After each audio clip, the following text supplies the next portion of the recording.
देवी मैना के गर्भ से माता आदिशक्ति जन्म लेने वाली थी। इसीलिए ब्रह्मदेव के सुझाव अनुसार माता मैना और हिमावन ने उस सुखमय वरदान को पाने के लिए माता आदिशक्ति की कठोर ध्यान पूजा की और एक दिवस उनसे प्रसन्न होकर माता ने उन्हें दर्शन दिए। मैना, हिमावन, माता, मैं तुम दोनों की पूजा से प्रसन्न हूँ। कहो, क्या वरदान चाहिए तुम्हें? माता, मुझे आपसे संतान चाहिए, किंतु 4 अवस्थाओं के साथ। कहो पुत्री, क्या है ये 4 अनिवार्य अवस्थाएं? मुझे ऐसी पुत्री चाहिए जो तीनों लोगों के समस्त क्रियाकलापों का निर्धारण करे, जो त्रिदेवियों की मूल उनकी जननी हो, जो संसार के सभी क्रियाकलाप नियंत्रित करने वाली हो और जो महादेव की पत्नी बनने की अधिकारी हो। ये सभी तो मैं ही हूँ। अर्थात तुमने मुझे ही अपनी पुत्री रूप में प्राप्त करने की आकांक्षा की। मैं तुम्हारी पुत्री बनकर तुम्हारी मनोकामना अवश्य पूर्ण करूंगी।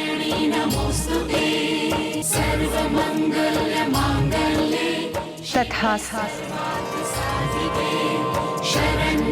माता आदिशक्ति पुनः जन्म ले रही है, अर्थात तारकासुर का अंत होगा। मेरी प्रार्थना और 3 अनिवार्य अवस्था स्वीकार करने हेतु आपको कोटि कोटि धन्यवाद माँ। किंतु अभी मेरी 4th अवस्था शेष है माँ। तो कहो पुत्री, क्या है तुम्हारी 4th अवस्था? मेरी 4th अवस्था ये है माँ कि मेरी पुत्री के जन्म से पहले मुझे 100 पुत्रों की प्राप्ति हो, ताकि उसके जन्म के उपरांत उसे 100 भ्राताओं का प्रेम मिले।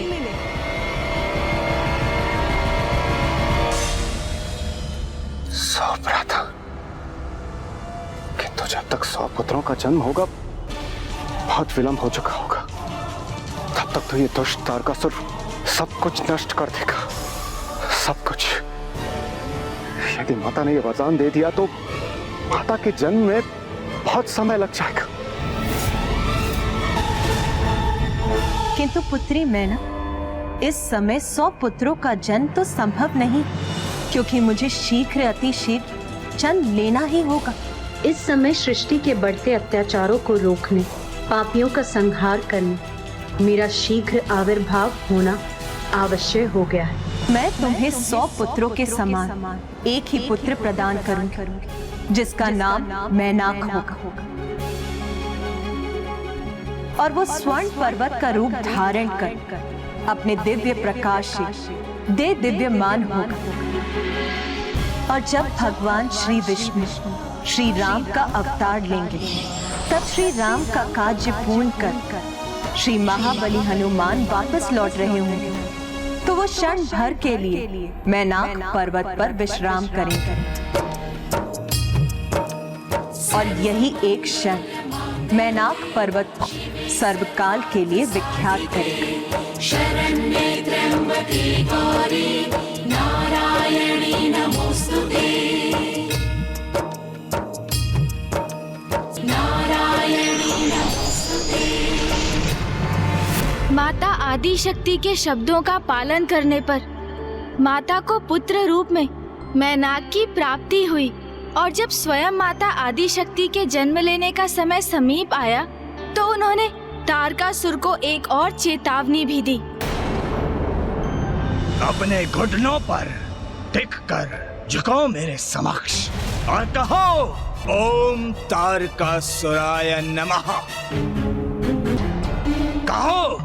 हम अपने घुटने एकमात्र ईश्वर के समक्ष ही टेकते हैं, उन्हीं के समक्ष हम अपना शीश झुकाते हैं। तुम हमें ऐसा करने के लिए विवश नहीं कर सकते। अरे कितने भक्तों को बंदी बनाकर प्रताड़ित करोगे तुम तारकासुर? संसार के कण कण में ईश्वर के भक्त वास करते हैं। रुको।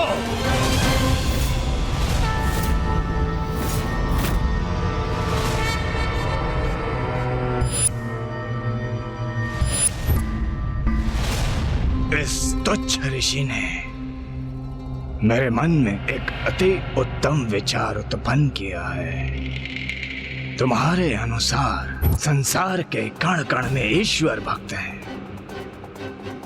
तो मैं संसार के कण कण को छनवा कर उन ईश्वर भक्तों को बंदी बनाऊंगा और तुम्हारे समक्ष उनकी हत्या करूंगा, जिसके उत्तरदायी होगे तुम। बहुत आनंद आएगा मुझे।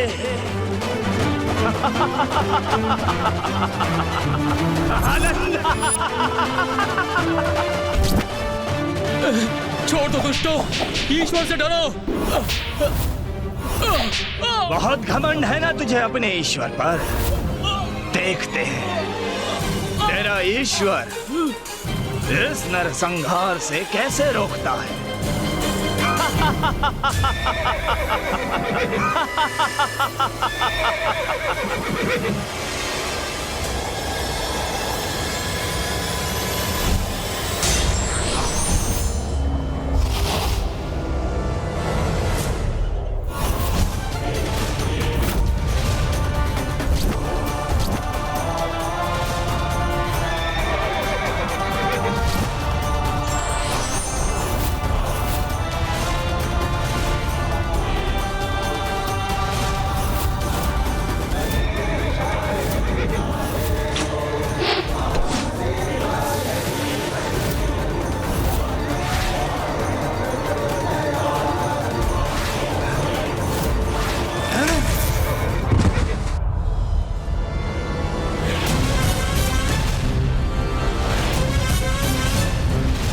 ये तो वही दुस्वप्न वाला युवक प्रतीत हुआ मुझे। क्यों ये युवक मुझे बार बार दिखाई दे रहा है? क्या वो युवक वास्तव में था वहाँ, अथवा वो मात्र मेरा भ्रम था? ये कैसे संभव है? क्यों दिखाई दे रहा है ऐसा दृश्य मुझे? भ्रमित तारकासुर उस लघु पराजय से विचलित होकर जो उसने किया, उसका तो विचार किसी को भी निःशब्द कर दे। गुणेश जी, तारकासुर अब तक जो कर चुका था, क्या वो दुष्टता की पराकाष्ठा नहीं थी? इससे अधिक वो अब क्या करने जा रहा था? हत्या, ईश्वर के भक्त की हत्या।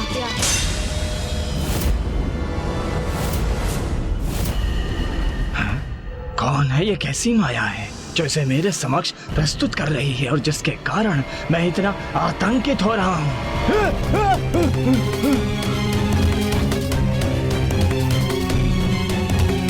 आप नीचे गिर गए थे तो मैं उठने में आपकी सहायता कर रहा था। सहायता? तू मेरी सहायता करेगा? तारकासुर की तू करेगा? दूर हट तुच्छ ऋषि, तूने मुझे स्पर्श करने का दुस्साहस कैसे किया? त्रिलोक विजेता तारकासुर हूं मैं।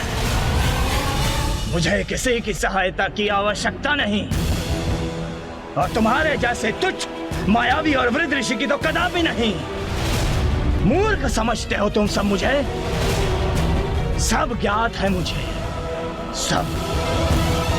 ये माया तुम्ही ने उत्पन्न की है ना? उद्दंड ऋषियों, मेरे साथ मायावी क्रीड़ा कर मुझे दया की दृष्टि से देखने का दुस्साहस कर रहे हो तुम, तो उचित है दंड दूंगा तुम्हें मैं। तुम सभी को मृत्यु दंड दूंगा मैं, मृत्यु दंड दूंगा मैं। सैनिकों, हत्या कर दो इन दुष्ट ऋषि मुनियों की, कोई शेष न रहे। ईश्वर भक्तों का ये सामूहिक हत्याकांड सभी के लिए एक उदाहरण होना चाहिए, और इसके उपरांत कोई मुझसे उद्दंडता करने का साहस नहीं करेगा। देख क्या रहे हो? अंत करो इन सबका। मारो इन्हें, किसी को नहीं छोड़ना। हे माता, हमारी सहायता करें। हे माता, हमारी रक्षा करें। माता, ये पापी तारकासुर तो धृष्टता के चरम को भी पार कर चुका है। ईश्वर भक्तों का अंत करने पर तुला। देवराज, मात्र देवी आदि शक्ति उसे ऐसा कदापि नहीं करने देगी। आप सब स्तुति गान कर उनका आह्वान कीजिए।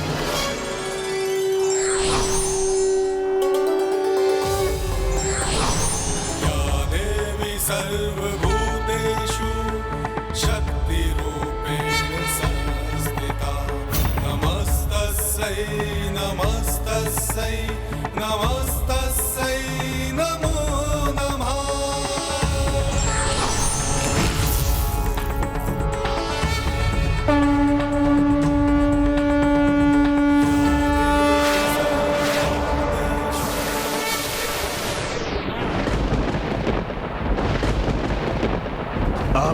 सभी को ज्ञात हो जाएगा कि मेरी शक्ति के समक्ष इन मूर्खों की भक्ति नहीं टिक सकती। समस्त संसार देखेगा ये भीषण हत्याकांड। फिर कोई मेरे त्रिलोक विजेता तारकासुर के समक्ष शीश उठाने का साहस नहीं करेगा।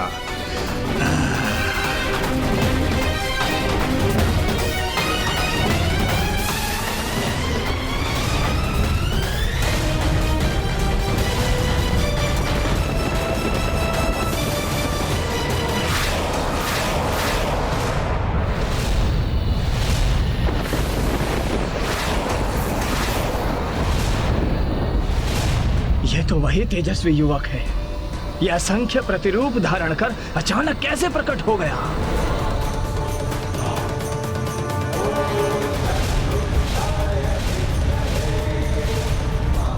तारकासुर, तुम्हें क्या प्रतीत हुआ? तुम ऐसे ही निरंतर अत्याचार करते रहोगे और माता आदिशक्ति तुम्हें रोकने के लिए कुछ नहीं करेंगी?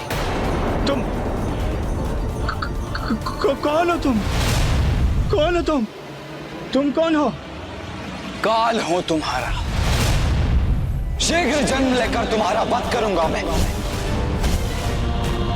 असंभव, ये संभव नहीं है। माता आदिशक्ति स्वयं जन्म लेंगी, तभी तो संतान प्राप्ति होगी उन्हें। वो भी शीघ्र होने वाला है। माता आदिशक्ति का जन्म अब शीघ्र होने वाला है।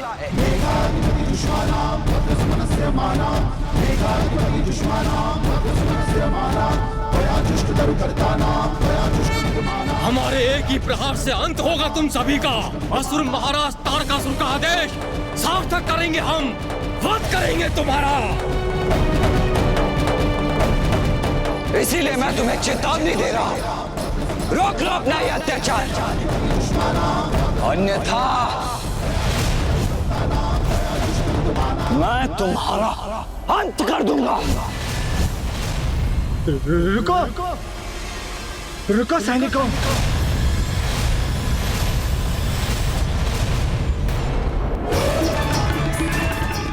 इन ब्राह्मण और ऋषियों को छोड़ दो। मुझे मेरी अपने महाराज की रक्षा करो। रक्षा करो, रक्षा। मुझे घेर लो। असुर महाराज की रक्षा करें, किंतु किससे? यहाँ तो कोई शत्रु है ही नहीं।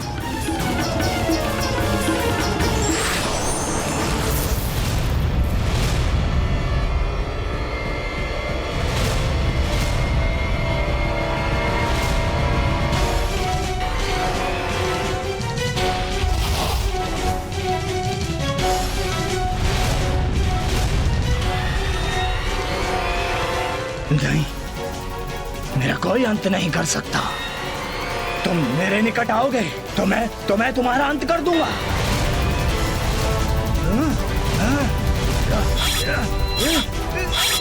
ये असुर महाराज तारकासुर को क्या हो गया है?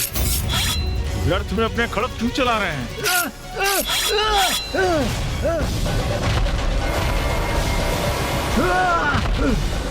क्या हुआ महाराज, आप झुक क्यों गए?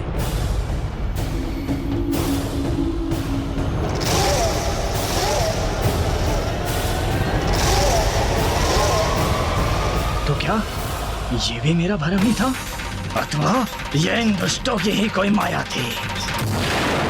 किसी को नहीं छोड़ूंगा मैं। बंदी बना लो इन्हें। इन ऋषियों और ब्राह्मणों को कारागार में डाल दो, तड़पने दो इन्हें काल कोठरी में। और तब तक मैं इस आदिशक्ति से निपटने का कोई उपाय सोचता हूँ। माता ने ऋषियों और ब्राह्मणों की रक्षा तो कर ली, किंतु अब उन्हें भी आभास हो गया था कि उनका जन्म लेने का उचित समय आ गया है। तो उन्होंने आशीर्वाद स्वरूप माता मैना की कोख को भर दिया और जैसे ही इसकी सूचना सभी को प्राप्त हुई तो चारों ओर आनंद का वातावरण छा गया। सभी देवी देवता उन शुभ क्षणों के साक्षी बनना चाहते थे और माता आदिशक्ति के जन्म के शुभ अवसर पर भाग लेने के लिए भी तत्पर थे।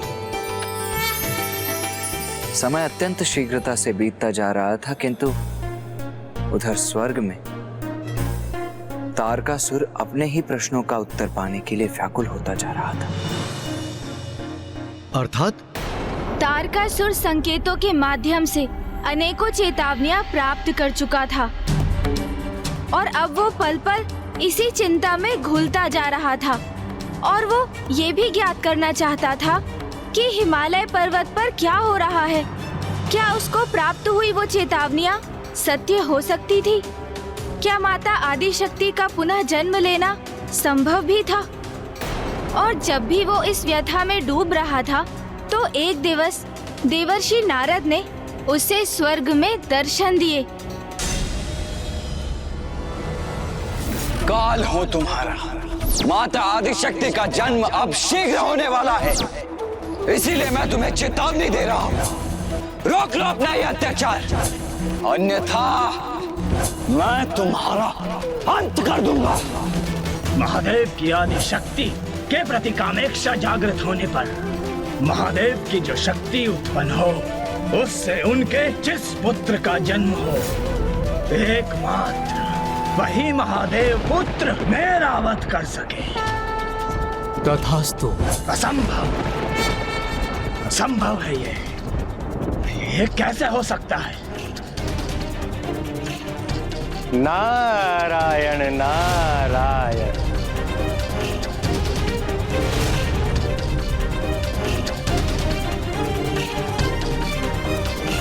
नारायण नारायण।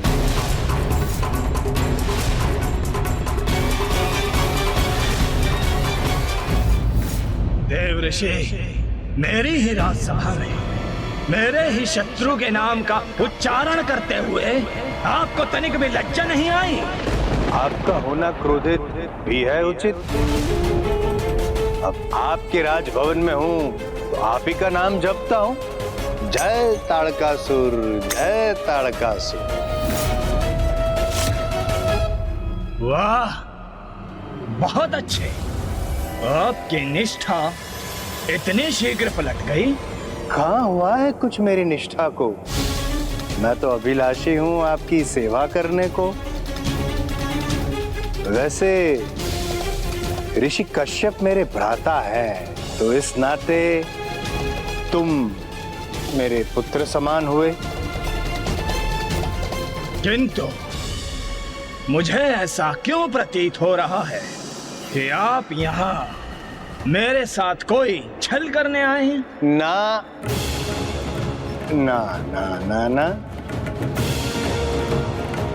यदि आपको मुझ पे शंका है तो मेरे कुछ भी कहने या सुनने का कोई लाभ ही नहीं है तारकासुर।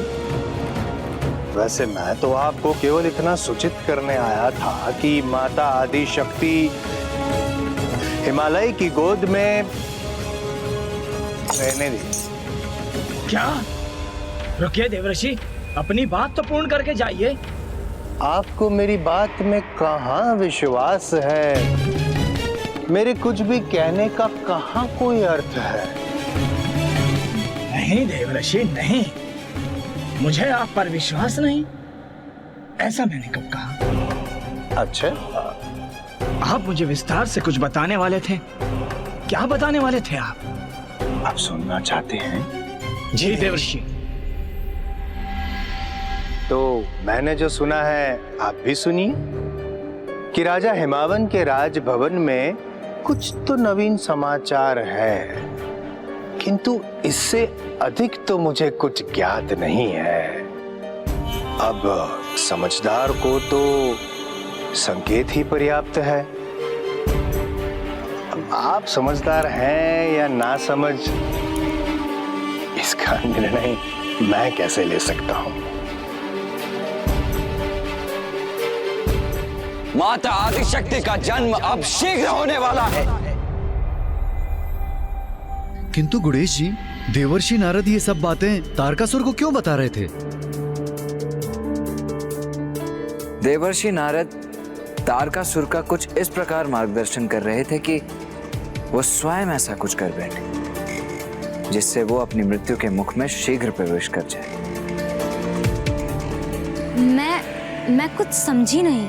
देवर्षि नारद को ये भली भांति ज्ञात था कि तारकासुर माता आदिशक्ति को क्षति पहुंचाने का अवश्य प्रयास करेगा और ऐसा करने से उसके पापों की अति हो जाएगी और उसका अंत और समीप आ जाएगा। किंतु ये उस दुष्ट अज्ञानी को कहाँ ज्ञात था कि ये सब माता के जन्म लेने के पूर्व उनकी ही एक लीला थी जो उन्हें तारकासुर के संहार के लिए रचनी थी।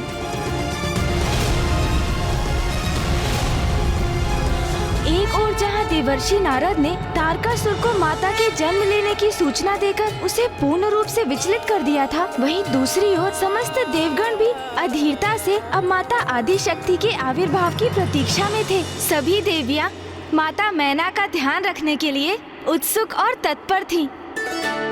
किंतु कोई अन्य भी थे जिन्हें देवियों से भी अधिक चिंता थी माता मैना की। वो कौन थे गणेश जी?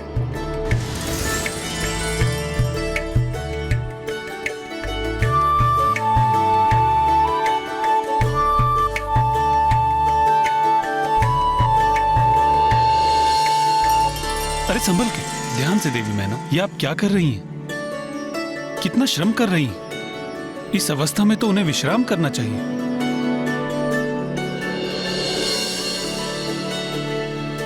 मुझे ज्ञात है, आप उचित कह रहे हैं स्वामी। देवी मैना की कोख से आपकी बहन आदिशक्ति का जन्म होने वाला है। यदि आप मुझे अनुमति दें तो मैं स्वयं जाकर उनका ध्यान रखती हूँ। आपने तो मेरे मन की बात कह दी। अब आपको शीघ्रता कर देवी मैना के पास जाना चाहिए। और हाँ, यदि वहां आपको किसी भी प्रकार की सहायता की आवश्यकता हो तो मेरा स्मरण कीजिएगा, मैं उसी क्षण प्रस्तुत हो जाऊंगा।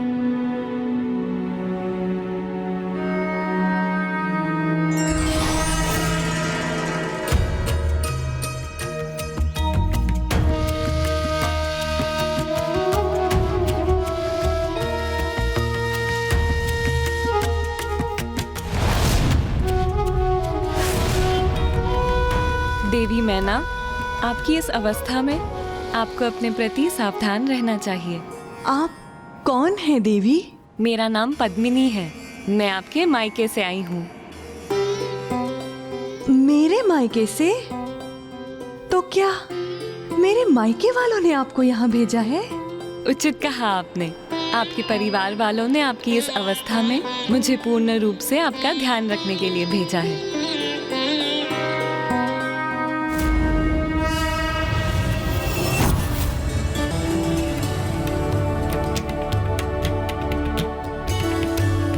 देवी, मुझे ज्ञात है आप भी वहां स्वयं जाकर देवी मैना का ध्यान रखने को आतुर हैं। देवी सरस्वती, हम सभी देवियां भी आपके साथ चलेंगी। अवश्य जाइए। पुत्री मैना का ध्यान रखिए और उनकी कोख में देवी आदिशक्ति का भी ध्यान रखिए।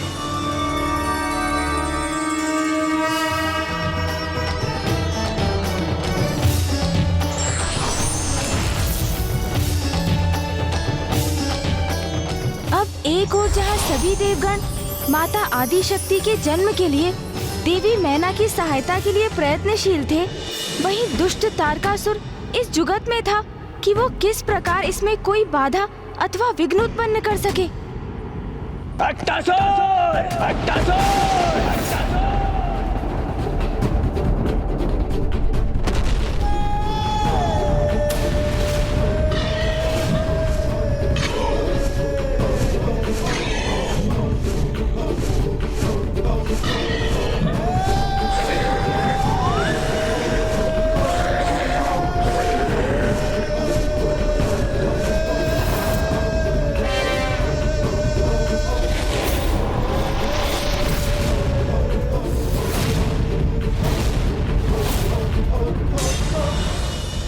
प्रणाम असुर महाराज तारकासुर, आपने मुझे बुलाया?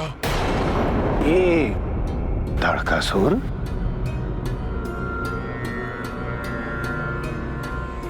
क्या है?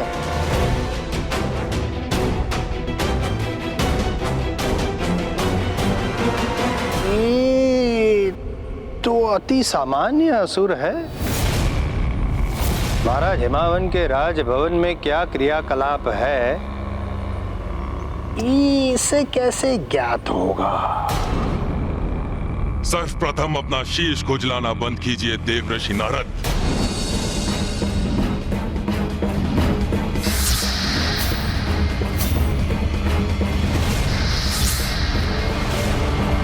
साधारण नहीं, असाधारण हूं मैं। अट्टासुर हूं मैं, अट्टासुर हूं मैं, अट्टासुर हूं मैं। चारों दिशाओं में अपनी दृष्टि स्थापित कर सकता हूं। कहीं भी कोई भी बात मुझसे छिप नहीं सकती।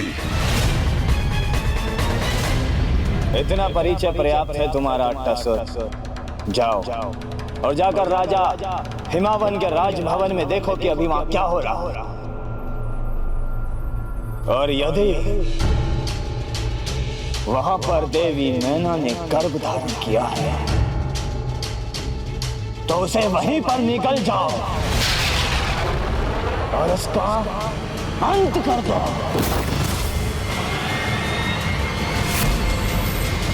देवी सरस्वती, देवी लक्ष्मी, हमें माता आदि शक्ति के जन्म की तैयारियां आरंभ कर देनी चाहिए और उसके लिए सर्वप्रथम हमें उनका पालना तैयार करना होगा। शिशु रूप में माता आदि शक्ति का पालना तो बहुत ही विशेष होना चाहिए। मैं विश्वकर्मा जी से कहकर स्वर्ण पालने का निर्माण करवाऊंगी। विश्वकर्मा जी,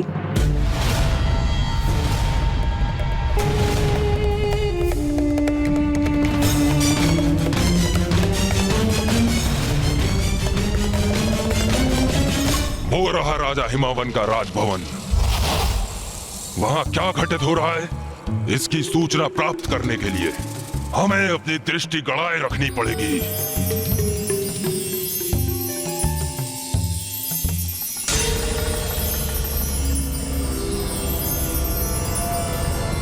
रुक जाओ, पीछे हट जाओ। सर्वप्रथम मैं देखूंगा।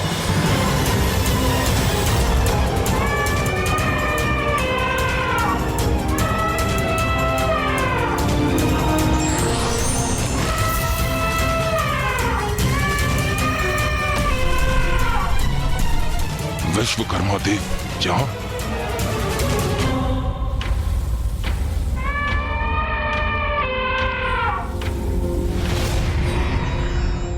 कुछ तो अवश्य हो रहा है वहां। जो असामान्य है वो रेशम के वस्त्र के नीचे विश्वकर्मा जी ने क्या छिपा रखा है?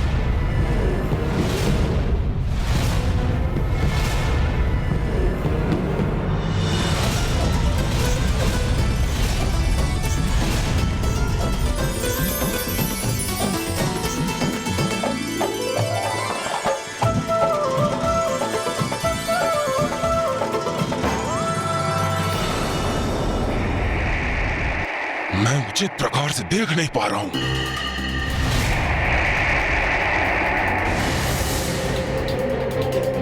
देवियों ने मेरी दृष्टि को बाधित किया हुआ है। क्या है जो विश्वकर्मा जी इतने गर्व से सबको दिखा रहे हैं? देव शिल्पी विश्वकर्मा द्वारा पालना दिए जाने के पश्चात अब सभी देवियां भी उसे सज्जित करने और शिशु रूप में आने वाली माता का ध्यान रखने, उन्हें सुख व आराम देने के कार्य में व्यस्त हो गयी। तत्पश्चात माता सरस्वती ने वसंत देव का आवाहन कर उन्हें वो पालना एक सुंदर प्रकार से सज्जित करने के लिए कहा।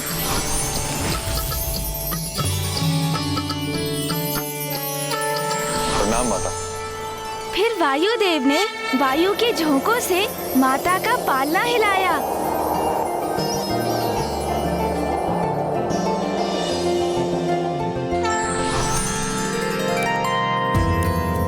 तो वहीं चंद्रदेव और सूर्यदेव ने माता के लिए खिलौने प्रकट किए।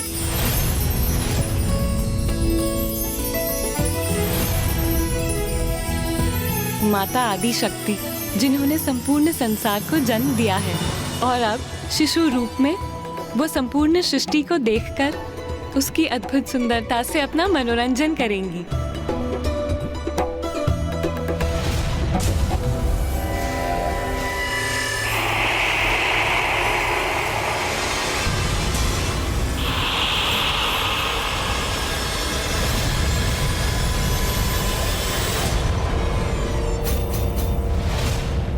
महाराज ताड़कासुर का संदेह उचित था।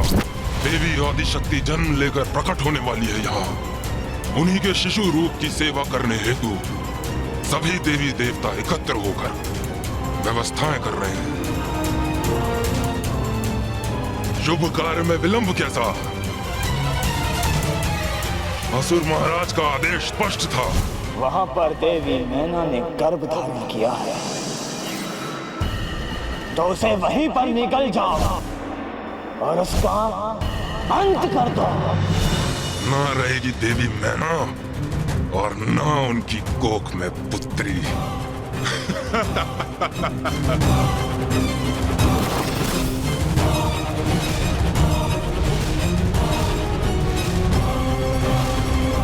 तुम सभी आगे बढ़कर मार्ग से सारी बाधाएं दूर करो। मैं शीघ्र ही राजभवन पहुंचता हूं।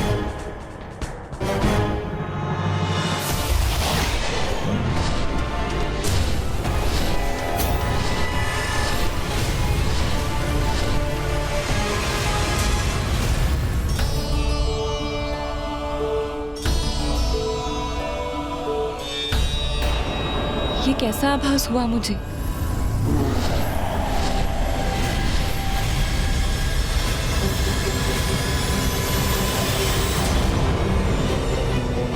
मैं अत्यंत ही अधीर और अशांत अनुभव कर रही हूँ।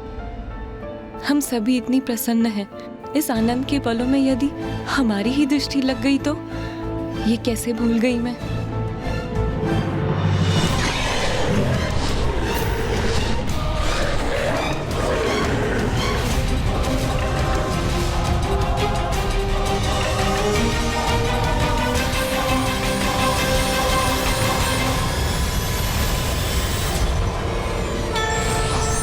नारायण ने हमें इस राजभवन को अपने मंत्रोच्चारण से सुरक्षित कर इसके चारों ओर एक सुरक्षा कवच निर्माण करने का आदेश दिया है। यन्न वद्दो वली राजा दान वद्दो महाबला तेन तोआन मदी बलान रक्षा मांचल मांचल।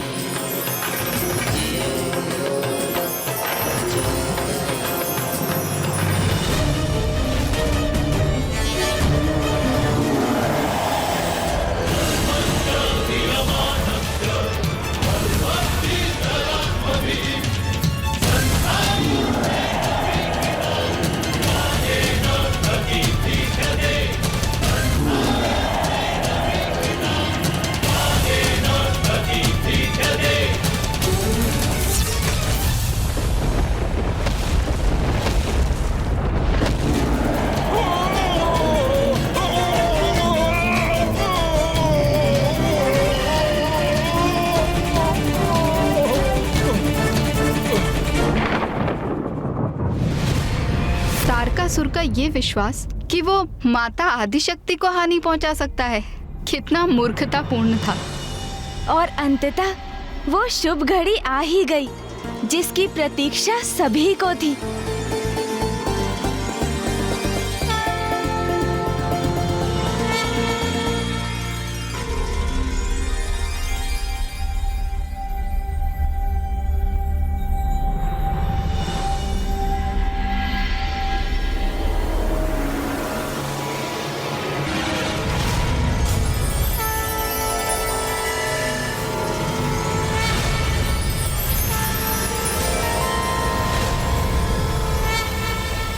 कौन है?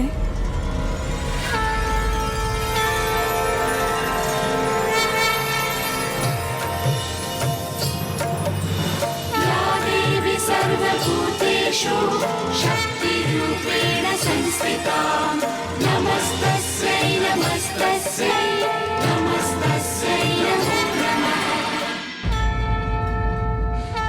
पुत्री मैना, मैं कौन हूँ ये शब्दों के माध्यम से ज्ञात नहीं किया जा सकता। ये तो ऋषि मुनि और विद्वानों के लिए भी संभव नहीं। मेरा अनुभव ही पर्याप्त है।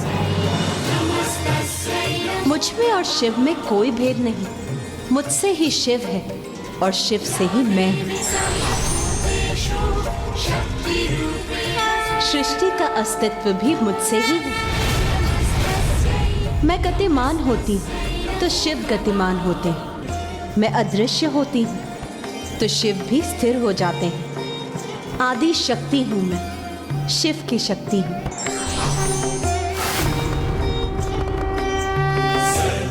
जब कुछ भी नहीं था उसके भी पूर्व से मैं हूँ।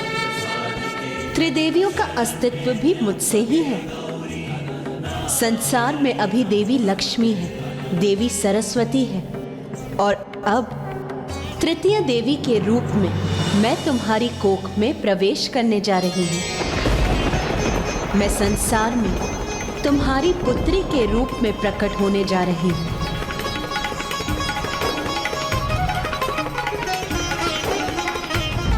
माँ, ये तो आपकी कृपा है मुझ पर। ये मेरा परम सौभाग्य है। मैं धन्य हुई माँ।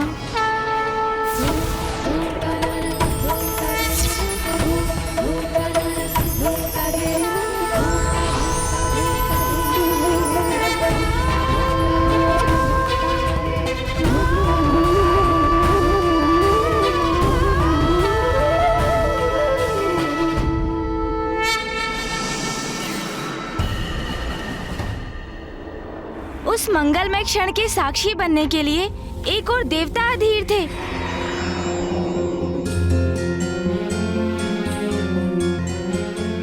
तो वहीं दूसरी ओर हिमावन और माताएं आकुल और व्याकुल हुए जा रहे थे।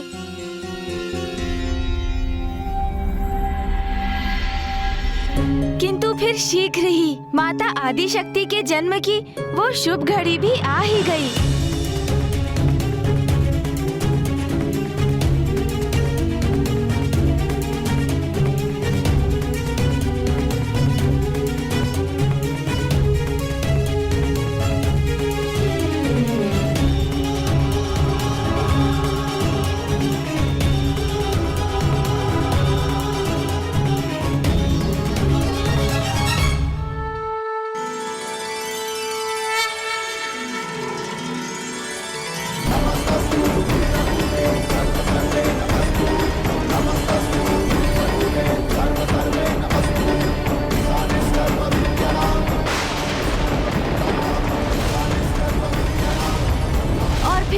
के जन्म लेते ही सृष्टि में चारों ओर शुभ मंगल संकेत प्रसारित हो उठे।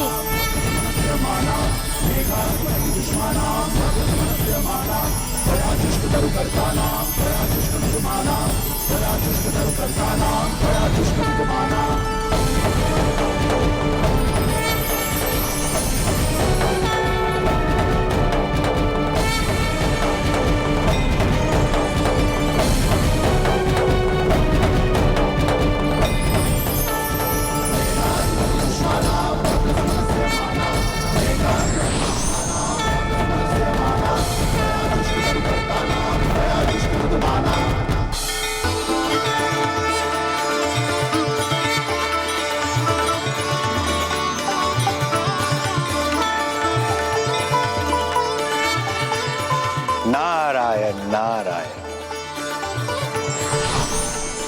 नारायण नारायण।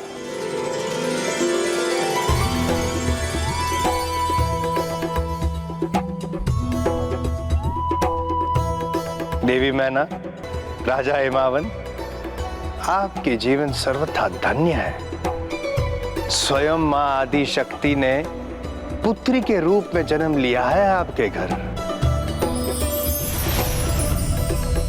और पुत्री के रूप में श्याम वर्ण धारण करेंगी, इसीलिए काली के नाम से प्रख्यात होगी।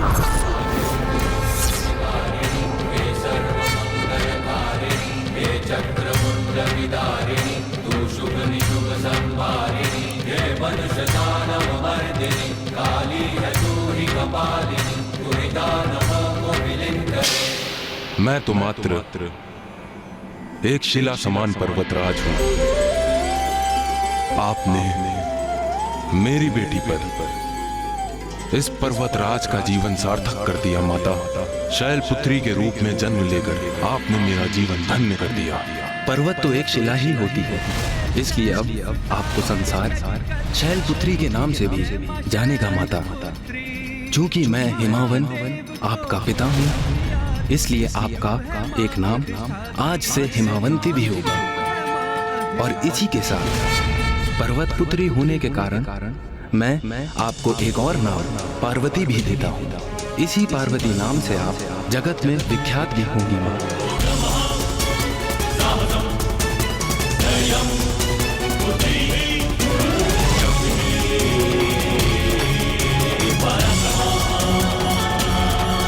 पर्वत पुत्री होने के कारण मैं आपको एक और नाम पार्वती भी देता हूँ। इसी पार्वती नाम से आप जगत में विख्यात भी होंगी। वसंत ऋतु में चैत्र मास की नवमी तिथि को मृगशिरा नक्षत्र में अर्धरात्रि के समय माता आदि शक्ति का जन्म हुआ। और एक बार पुनः भविष्य में त्रेता युग में चैत्र मास की नवमी तिथि के मृगशिरा नक्षत्र में ही दिवस के ठीक मध्य में नारायण के अवतार श्री राम का भी जन्म होगा। अवश्य, क्योंकि माता और नारायण भ्राता और बहन जो हैं।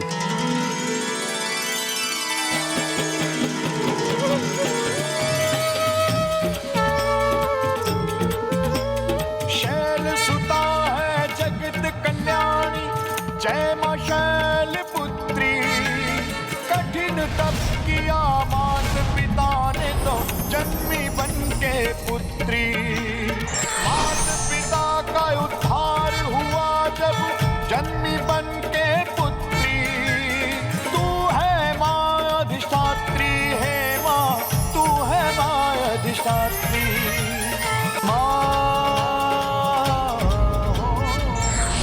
सच्चे हृदय से की गई प्रार्थना ईश्वर अवश्य पूरी करते हैं। आवश्यकता है धैर्य और विश्वास की। धार्मिक वीडियो सबसे पहले देखने के लिए हमारे चैनल को सब्सक्राइब करें और बेल आइकन दबाएं।